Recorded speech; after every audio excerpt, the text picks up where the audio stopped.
Nasagap na chika ng talent manager na si OG Diaz na isang aktor umano ang mismong umayaw sa isang sitcom, kaya tinanggal na ito at hindi na matutuloy sa Kapuso Network. Biglaan daw ang pamamaalam nito. Ayaw na ring mag-taping dahil hindi na raw nagustuhan ng aktor yung script na dumating sa kanya.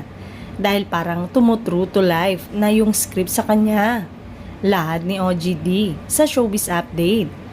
Sa ngayon ay wala pang bagong proyektong nakalatag dito.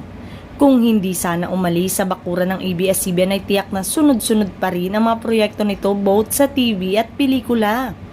Samantala, makakabangon pa raw ba ang kanyang karir sakaling magteleserye siya o mapanood muling ito sa ABS-CBN? Napakaraming nanghihinayang sa gwapo at magaling umarting male personality.